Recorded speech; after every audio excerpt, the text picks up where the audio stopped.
사도 바울이 골로새 교회에 편지하고 있습니다. 골로새 교회는 사도 바울이 흔히 말하는 개척한 교회는 아닙니다. 7절에 나와 있듯이 에바브라라는 사람에게 골로새 교회에 대한 이야기를 전해 듣습니다. 바울이 에바브라에게 전해들은 얘기가 이 교회에 대한 너무너무 좋은 얘기를 많이 들었던 것 같습니다. 그 마음에 너무 기뻤습니다. 그래서 골로새 교회를 위해서 그 교인들에게 편지한 것이지요. 왜 기뻤는지 4절에 잘 나와 있습니다. 이는 그리스도 예수 안에 너희의 믿음과 모든 성도에 대한 사랑을 들었으며. 골로새 교회에 두 가지가 있었죠. 믿음 그리고 사랑입니다. 5절에 보면 또 마지막 무엇이죠? 소망도 있습니다. 믿음과 소망과 사랑이 있었던 교회, 바로 골로새 교회입니다. 저희 계림교회도 골로새 교회처럼 믿음과 소망과 사랑이 넘쳐서 주의 종, 정말 하나님께서 쓰시는 사도 바울, 하나님께 쓰신 종이었죠. 주의 종의 마음에 기쁨이 넘쳐서 너희를 위해 기도할 때마다 내가 너무너무 감사하다 라는 칭찬을 듣는 교회가 되었으면 좋겠습니다. 사도 바울의 마음 안에 내가 너희를 위하여 기도할 때마다 내 마음에 너무 기쁘고 감사하다라는 말은 무엇이겠습니까? 하나님의 마음도 골로새 교회를 향하여서 이러하였다는 것이겠지요.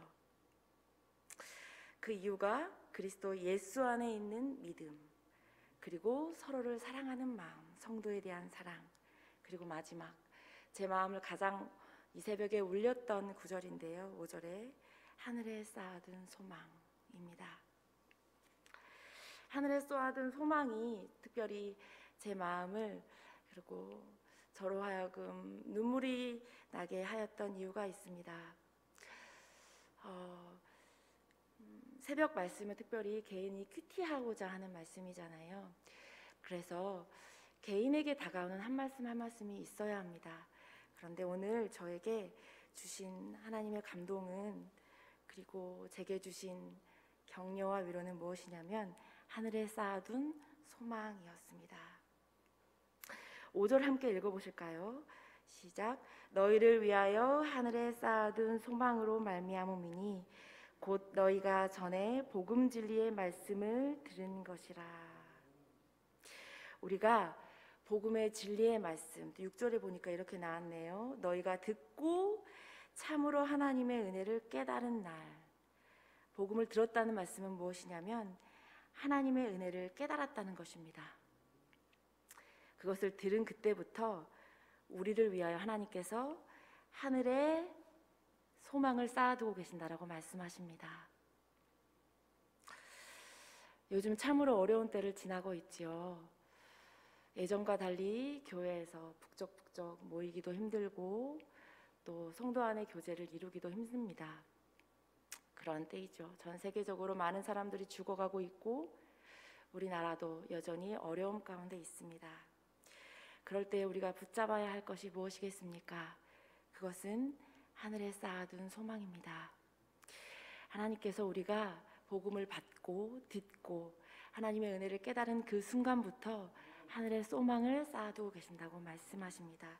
여기 나왔지요. 우리가 직접 하늘에 쌓아둔 소망이라기보다 너희를 위하여, 우리를 위하여 하늘에 쏘아둔 소망이라고 되어 있습니다. 우리가 붙잡아야 할 것이 무엇이겠습니까?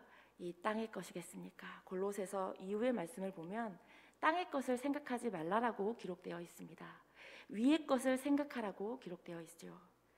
그것은 즉 하늘에 쌓아둔 소망이 우리의 진짜 소망이라고 말씀하고 계시는 것입니다. 이 마음이 우리의 가슴을 울렸으면 좋겠습니다. 땅에 있는 것으로 인하여서 우리가 소망이 되어지는 것이 아니라 하나님께서 땅의 것을 채워주심으로 말미암아 우리의 소망이 자꾸자꾸 커져가는 것이 아니라 우리를 위하여 지금도 하나님께서 하늘에 쌓아두시고 계시구나, 소망을 쌓아두고 계시구나, 그것이 우리의 기쁨이 되고 소망이 되었으면 좋겠습니다. 그리고 또 하나 다 함께 9절 말씀 보시겠습니다. 함께 이 9절도 함께 읽어보시겠습니다. 이로써 우리도 듣던 날부터 너희를 위하여 기도하기를 그치지 아니하고 구하노니 너희로 하여금 모든 신령한 지혜와 총명에 하나님의 뜻을 아는 것으로 채우게 하시고. 특별히 여기서 중점적으로 보았으면 좋았던 말씀은 하나님의 뜻을 아는 것으로 채우게 하시고입니다. 사도 바울이 무엇을 골로새 교회를 위해서 기도하고 있습니까? 신령한 지혜와 총명을 위해서 기도하지만 그것만 있으면 되어지는 것이 아닙니다. 우리에게 아무리 신령한 지혜와 총명이 있다 하여도 그것이 하나님의 뜻, 하나님이 원하시는 것과 그것으로 채워지지 않으면 잘못 가게 되어질 수 있기 때문입니다. 우리는 반드시 하나님의 뜻을 아는 것으로 채워져야 합니다. 10절에도 하나님을 아는 것에 자라게 하시고라는 말이 다시 한번 반복되어지고 있습니다. 우리 안에 총명과 신령한 지혜를 구해야 되겠지만, 하늘로부터 오는 지혜를 구해야 되겠지만, 신령한 은사를 구해야 되겠지만, 그것 안에 채워져야 되는 것이 무엇이겠습니까? 하나님의 뜻, 하나님을 아는 것입니다. 무엇으로 하나님의 뜻을 알고 하나님을 아는 것에 자라게 되겠습니까? 그것은 하나님의 말씀입니다. 계시된. 그러므로 우리가 새벽에 큐티해야 하고 말씀을 읽어야 하고 묵상하며 그것으로 기도해야 하는 것은 우리가 하나님을 아는 것에 자라게 하는 가장 정확한 길, 그것은 바로 계시된 하나님의 말씀인 것입니다. 우리가 말씀을 듣고 읽고 깨닫고 그것을 위해 그것을 놓고 기도하고 풍성하게 열매 맺게 됐을 때 하나님을 아는 것이 점점 자라나게 되어지는 것입니다. 하나님께서 우리에게 원하시는 것이 있습니다. 그것은 아이가 태어나면 우리가 원하는 게 뭐죠? 부모님이 정성으로 사랑하고 아끼지만 아이가 자라기를 원하는 것입니다. 언제까지나 귀여운 아기 그 모습으로 있으면 안 되겠지요. 그것은 결국 부모에게 슬픔이 됩니다. 아픔이 되죠. 하나님도 마찬가지입니다. 우리를 처음에 부르셨을 때 아가의 모습으로 부르셨지요. 그렇지만 지금 이때 원하시는 것은 무엇이냐면 성숙한 그리스도인으로 자라기를 원하시는 것입니다. 마치 아이가 자라면서 부모에게 기쁨을 주듯이 우리가 하나님을 아는 것에 자라가고 하나님의 뜻을 아는 것으로 채워졌을 때 하나님의 마음도 기쁜 것이지요. 골로새 교회를 위하여서 바울이 그것을 위하여 끊임없이 기도하고 있다고 말씀하고 있습니다. 힘들고 어려운 시기일수록 우리는 자라는 기회인 것을 아셔야 합니다. 평온할 때에는 모두가 다 잘하는 것 같이 보입니다.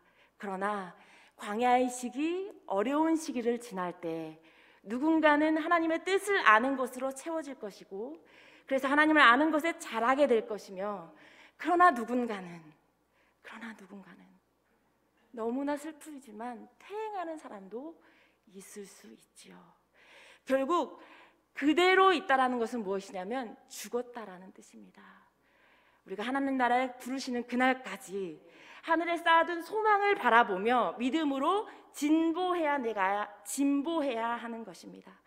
오늘 저에게 하나님께서도 그것을 바라시는 것 같습니다. 언제까지 어린아이로 있겠느냐. 이제 나의 뜻을 알고 그것으로 가득 채워져서 하나님을 아는 것에 자라나거라 라고 저에게 말씀하시는 것 같습니다. 또 우리 모두에게 말씀하시는 것이겠지요. 예수 그리스도 엄청나게 중요한 말씀이 있지요. 13절, 14절 말씀 함께 보시고 말씀을 마치도록 하겠습니다. 13절입니다. 그가 우리를 흑암의 권세에서 건져내사 그의 사랑의 아들의 나라로 옮기셨으니 그 아들 안에서 우리가 속량 곧 죄사함을 얻었도다. 다시 한번 힘차게 읽어보실까요? 13절 14절입니다. 시작. 그가 우리를 흑암의 권세에서 건져내사 그의 사랑의 아들의 나라로 옮기셨으니 그 아들 안에서 우리가 속량 곧 죄사함을 얻었도다. 아멘. 우리에게 소망이 있는 이유가 무엇입니까? 우리 자신을 보면 소망이 있습니까? 아니요. 절대로 그렇지가 않습니다. 예수님이 아니면 우리는 소망 없는 자요. 결코 하늘나라, 천국, 하늘에 쌓아둔 소망을 붙잡을 수도 없는 자요. 죄사함을 얻을 수도 없는 자인 것입니다. 사랑의 아들의 나라로 옮기셨다. 이 말씀을 붙잡으시기 바랍니다.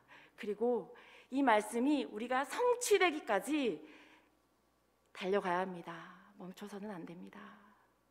이 말씀이 이미 성취되었다라고 여기지 마시고 나는 이 말씀을 하늘나라에 가는 그날까지 성취하리라, 끝까지 이 말씀을 붙들고 달려가리라 라고 결심하시면서 이 말씀으로부터 오는 힘을 받으시고 기도하시며 늘 승리하시는 또 저와 여기 모인 모든 사랑하는 성도님들이 되셨으면 좋겠습니다.